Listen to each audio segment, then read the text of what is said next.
घर खर्च। आजकल के ज़माने में देखा जाए तो जिसके पास पैसा है उसी की सत्ता है, और ये बात सही भी है। पर क्या कभी आपने सोचा है कि हमारे घरों में भी ऐसी राजनीति हो सकती है? आप कहेंगे घर में ये सब कैसे हो सकता है? अरे भाई, कौशल्या के घर में तो यही होता है। राकेश, इस महीने भी तूने सिर्फ 20,000 रुपये ही दिए है घर खर्च के।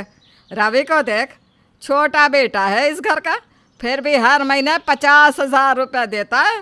तेरे बाबूजी रिटायर हो गए, फिर भी उनकी पेंशन तुझसे ज़्यादा आती है। हाँ माँ, मैं समझता हूँ, पर मेरा कारोबार आजकल थोड़ा ठीक नहीं चल रहा। बस जैसे ही 1-2 प्रोजेक्ट्स मिल जाएंगे मैं ज़्यादा खर्च दे दिया करूँगा माँ। कौशल्या, क्या तुम भी ये क्या लगा रखा है कम ज़्यादा? ठीक है ना, दोनों हमारे ही बेटे हैं, क्या फ़र्क पड़ता है किसने ज़्यादा दिया किसने कम? फ़र्क कैसे नहीं पड़ता जी? अब जो पैसा ज़्यादा देगा उसी का पैसा भी तो ज़्यादा खर्च होगा ना इस घर में। आपकी माँ भी तो ऐसे ही करती है, जिसका ज़्यादा घर खर्च उसी की उस घर में मानी जाती थी। अरे हमारा ज़माना अलग था, और मेरी माँ ऐसा करती थी तो ज़रूरी नहीं कि तुम भी वैसा ही करो, समझी? राकेश बेटा, कोई बात नहीं, जब तेरे पास ज़्यादा मुनाफा हो तब पैसे दे देना। हम सब घर में साथ हैं, है ना? मैं देख लूँगा घर खर्च। थैंक यू बाबूजी। हर महीने कौशल्या और करमचंद अपने बेटों से घर खर्च लिया करते थे और उसी के हिसाब से महीने का बजट तैयार होता था। लेकिन कौशल्या की नज़रों में तो यही था कि जिस बेटे ने ज़्यादा घर खर्च दिया उसी का राज घर में चलना चाहिए। इसीलिए वो छोटे बेटे और बहू का कहना घर में ज़्यादा मानती थी, चाहे वो फिर कोई भी बात हो। अरे ज़रा तुम दोनों की लिस्ट तो बताना कि क्या क्या चाहिए तुम दोनों को। तुम्हारे बाबूजी और मैं बाज़ार जा रहे हैं तो लेते आएंगे। माँ जी, मैंने ये लिस्ट बनाई है। ये सारे क्रीम्स, फेस वॉश, ये सब मुझे चाहिए था। और मुझे बस कुछ सामान चाहिए था, 2-4 चीज़ें ही हैं काम की, बस वही है। कविता, अगली बार भी तूने यही सब मंगवाया था ना, फिर ख़त्म हो गया? अरे इतने महंगा में ये सब पाउडर ला ली, तू क्या करेगी? ये सब मैं अगली बार ले आऊँगी, ठीक है? और वैसे भी इस बार के राकेश के पैसे तो बस बिल भरने में ही चले गए, कुछ हाथ तो आया नहीं। ठीक है माँ जी, तो मेरी भी कुछ ही चीज़ें लेकर आइएगा, कोई बात नहीं।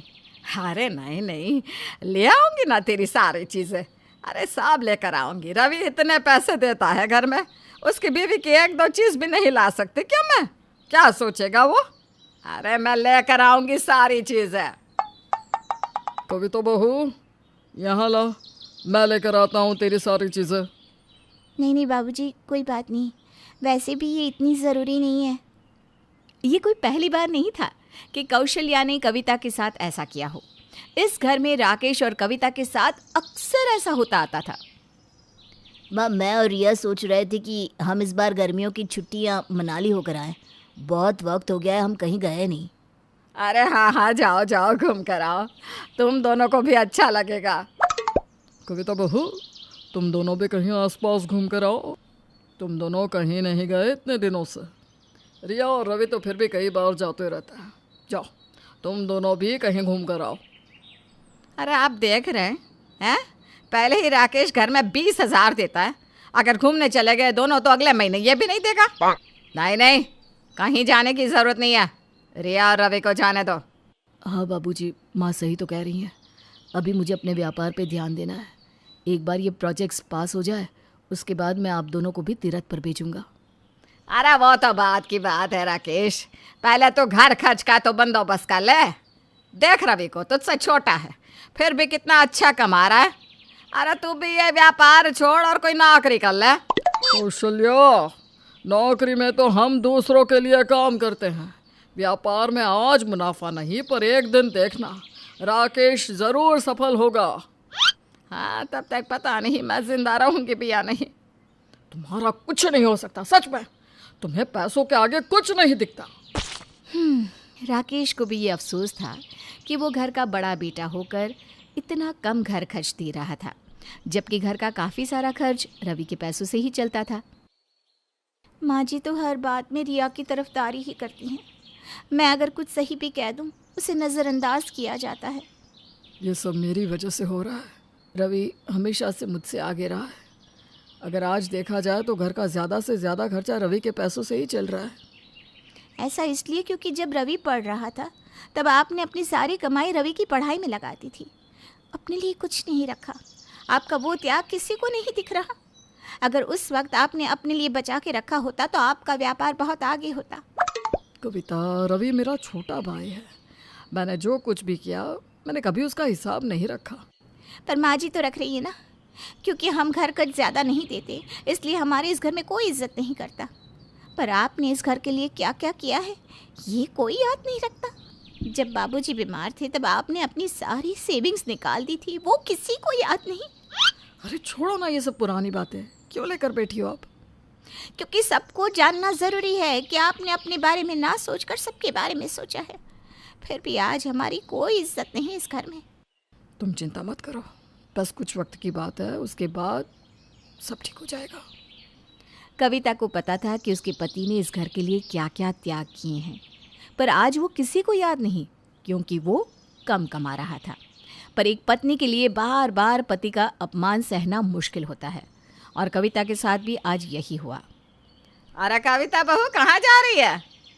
माँ जी, इनके लिए पनीर लेने जा रही हूँ। बहुत दिनों से इनका मन था खाने का। पनीर? कितना महंगा है जानती भी हो। रहने दो और कुछ बना दो। पर क्यों माँ जी? उस दिन रवि को खाना था पनीर और मशरूम तो आप इतना सारा ले आई थी। अरे रवि की बात और है? क्यों और है? क्योंकि 50,000 देता है घर खर्च।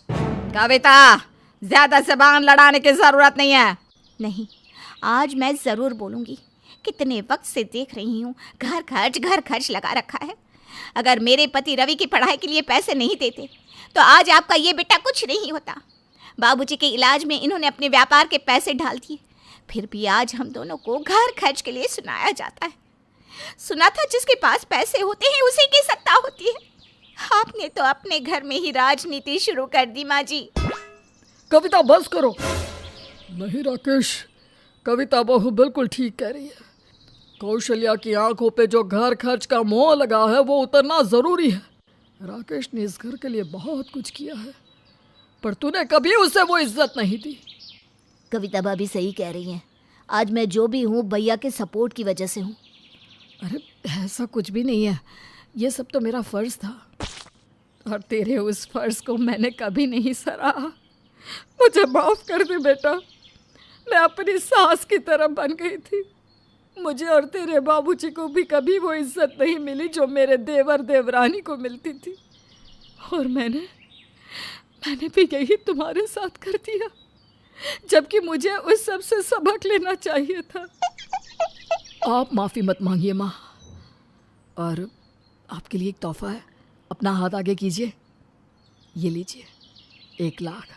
मेरे सारे प्रोजेक्ट्स पास हो गए, अब हम सब साथ में कहीं घूमने चलेंगे। ये हुई ना बात, अब देख तेरी माँ को कैसे रात को नींद आती है।